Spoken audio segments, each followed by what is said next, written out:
Daily నేను ఇంట్లో ఉంటూనే నేను చేసుకున్న ప్రతి పనిని వీడియో షూటింగ్ చేస్తున్నాను. అవును, డైలీ రొటీన్ సేమ్ అయిపోతే మీకు బోర్ కొడతది అనేసి నా డైలీ రొటీన్‌లోనే నేనైతే మీకు యూజ్ అవ్వాలనేసి ఏదో ఒక కంటెంట్‌ని షేర్ చేస్తూ మిమ్మల్ని అయితే ఎంగేజ్ చేసే పనిలోనే ఉన్నానండి. నేను చాలా కష్టపడతానండి ఒక వీడియో షూటింగ్‌కి. అంటే షూటింగ్ అయితే మాత్రము ఇదివరకు నార్మల్‌గానే చేసేసేదాన్ని. కానీ ఇప్పుడు మీకు బోర్ కొడుతుంది అంటున్నారు అనేసి నేను డిఫరెంట్ యాంగిల్స్‌లో వీడియో షూటింగ్ అయితే ట్రై చేస్తున్నాను. అలాగే ఏం కంటెంట్ షేర్ చేయాలి, ఏం షేర్ చేయాలి అనేసి రోజు అసలు ఎంత టైం కేటాయిస్తానో తెలుసా? ఇలా ఆలోచించి ఒక్కోసారయితే పిచ్చ చిరాకొస్తదండి నాకు. వదిలేయాలి అనిపిస్తది. కానీ 3 ఏళ్ల కష్టంకి ఇప్పుడిప్పుడే కదా నాకు ఒక రూపాయి వస్తుంది.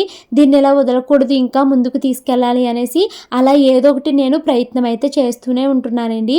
ఇంకా నా డైలీ రొటీన్‌లో ఏమన్నా మార్పులు చేసుకుంటే మీకు నచ్చుతదేమో అనేసి అలా చేంజెస్ కూడా చేయడానికి ట్రై చేస్తున్నాను. ఇంకా చెప్తానండి.